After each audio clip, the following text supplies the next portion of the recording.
Most failure tenure of Chandrababu Naidu. 4 దఫాలు ఆయన ముఖ్యమంత్రిగా పనిచేశాడు. ఇప్పుడు ఫెయిల్ అయినంతగా గతంలో ఎప్పుడు ఫెయిల్ అవ్వాలి. మేబీ దానికి కారణాలు ఏంటనేది ఆయనకే తెలియాలి. ఈరోజు మొన్న ఎప్పుడో నేను చూసా, ఆయన నీతి ఆయోగ్కి సంబంధించిన రిపోర్టు మీద ఒక లెక్చర్ ఇస్తూ దాని మీద చెప్పాడు, రాష్ట్రం అంతా దివాళా తీసేసిన పరిస్థితి ఉంది, ఇప్పటికిప్పుడు పథకాలు ఇవ్వలేం, దీనికి చాలా చేయాల్సి ఉంది నేను అని 7వ తేదీన, ఈ నెల 7వ తేదీన చెప్పాడు. ఆయన ఏం చెప్పాడు? అభివృద్ధి చేస్తే సంపద సృష్టిస్తాం, సంపద సృష్టిస్తే ఆదాయం పెరుగుతుంది, ఆదాయం పెరిగితే సంక్షేమం పెరుగుతుంది, సంక్షేమానికి డబ్బులు వస్తాయి, ఇలాగ ఏదో మోర్ మనీ, మోర్ క్యాపిటల్, రకరకాలుగా ఏదో చెప్పుకొచ్చాడు. మేము అడుగుతున్నాం, మీరు ఇచ్చిన ఒక నినాదం మీకు గుర్తుందా? పూర్ టు రిచ్ అని ఒక నినాదం ఇచ్చారు, గుర్తుందా? ఎలా ఇచ్చారు ఆ నినాదం? మీరు సంపద సృష్టిస్తాను, ప్రతి ఒక్కడిని కుబేరుని చేస్తాననే కదా ఇచ్చిన నినాదం అది. ఇవాళ ఏమైంది? సూపర్ 6 ఏమైంది? మీరు ఇచ్చిన హామీలు ఏమైనాయి? ఎప్పటి మాదిరిగానే గాలి కొట్టుపోయిన గాలి మాటల్లాగా నిలిచిపోయినాయి. ఎవడైనా అడిగితే కేసులు పెట్టే పరిస్థితికి వచ్చారు.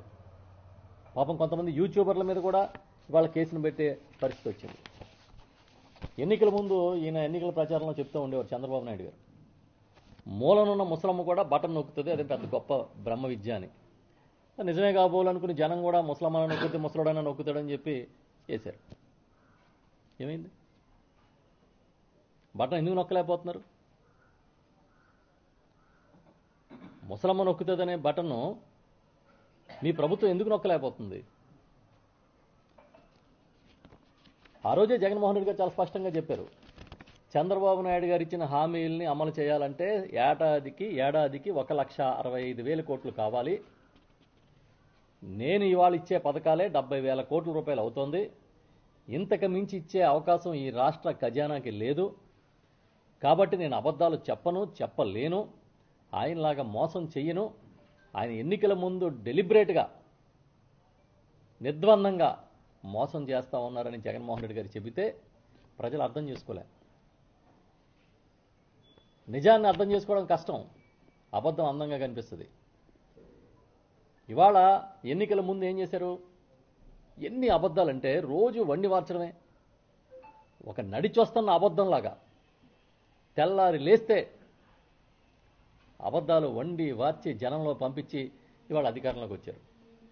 కానీ ఎన్నాళ్ళు మీరు అబద్ధం బతుకుతారు? ఏదో ఒకరోజు బయటకు వస్తుంది కదా. మొన్నే అమిత్ షా గారు వచ్చి ఈ రాష్ట్రానికి మేము వచ్చిన తర్వాత 3 లక్షల కోట్ల రూపాయల సాయం చేశామని చెప్పారు.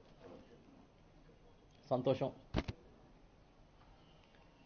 చంద్రబాబు నాయుడు గారు వచ్చి 1,19,000 కోట్లు ఎంతో అప్పు చేశామని చెప్తున్నారు, ఇంకా సంతోషం. అంతా కలిపి 4,19,000 కోట్లు అయింది. అంటే ఇంచుమించుగా 8 నెలల కాలంలో 4 లక్షల కోట్లు అంటే నెలకి 50,000 కోట్ల రూపాయలు ఏమైపోయినాయి?